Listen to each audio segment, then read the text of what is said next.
अस्सलाम वालेकुम students, welcome back. आज की वीडियो के अंदर हम बात करेंगे एक्सोस्केलेटन की। इससे पहले हमने बात की थी एंडोस्केलेटन की। आज हम बात करेंगे एक्सोस्केलेटन की। ऐसा ढांचा जो बॉडी के बाहर पाया जाता है, आउटसाइड ऑफ द बॉडी होता है, उसको हम एक्सोस्केलेटन कहते हैं। जैसे कि एक्सो का मतलब होता है आउटसाइड, बैरूनी तरफ।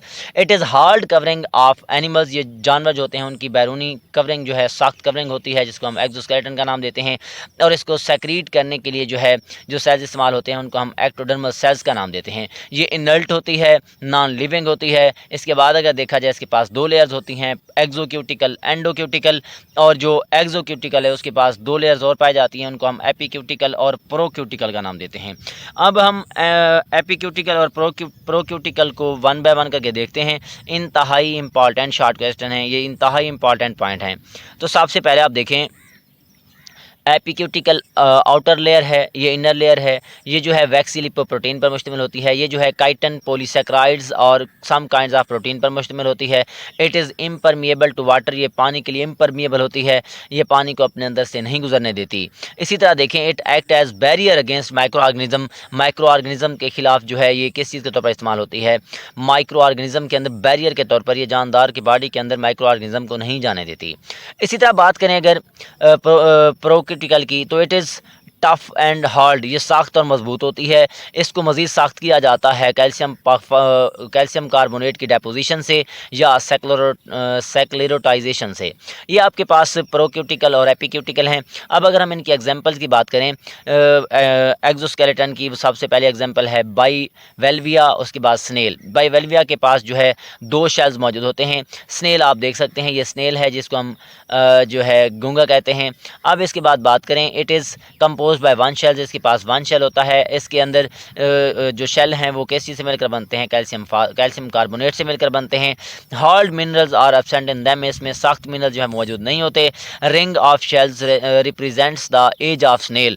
जितने रिंग्स की तादाद ज़्यादा होगी उतनी ही एज की तादाद ज़्यादा होगी स्नेल की।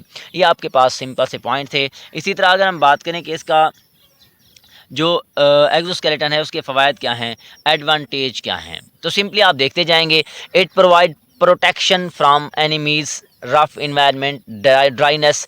जो एनिमल होगा जिसके पास एक्सोस्केलेटन मौजूद है उसको ये उसको हिफाजत करता है दुश्मनों से, ख़राब माहौल से या खुश्की से। इसी तरह it provide site of attachment of muscles, जो जहाँ पे मसल्स अटैच होते हैं तो अटैचमेंट के लिए साइट प्रोवाइड करने वाली चीज़ भी क्या है?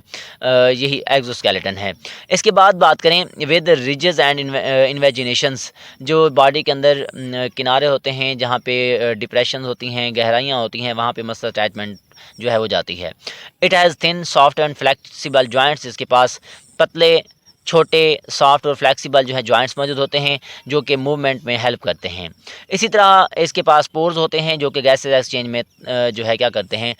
हेल्प करते हैं। इसी तरह इनके पास सेंसिला की बात करें, they contain group of sensory receptors. इनके पास सेंसरी रिसेप्टर के ग्रुप होते हैं जिनको हम सेंसिला का नाम देते हैं। ये सेंसिला मौजूद होते हैं in the form of lens and antenna. ये लेंस और एंटीना के फॉर्म में मौजूद होते हैं जो सेंसिला कहलाते हैं। और क्या करेंगे? सेंस रिसेप्टर के तौर पर काम करते हैं और बाहर जितनी भी स्टिमुलस होंगी उसको फील करने के लिए इस्तेमाल होंगे।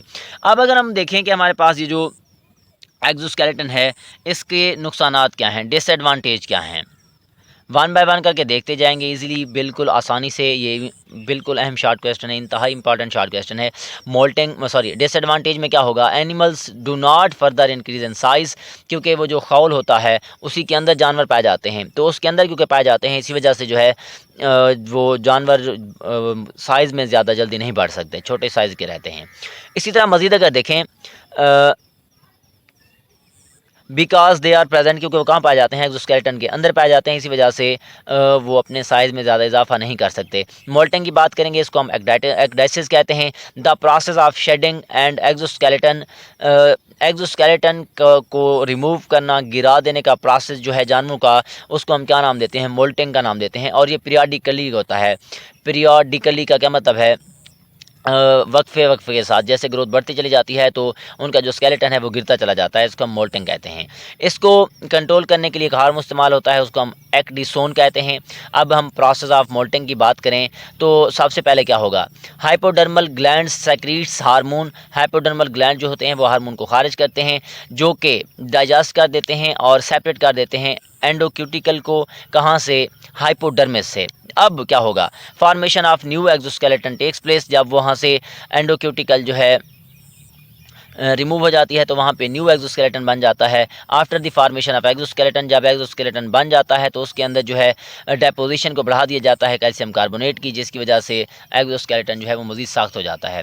ये आपके पास आसान और सिंपल सा टॉपिक था जिसको हमने एक्सोस्केलेटन का नाम दिया है। तो इसके बाद इंशाल्लाह बात करेंगे हाइड्रोस्केलेटन की। तो दुआओं में याद रखिएगा। अल्लाह हाफिज़।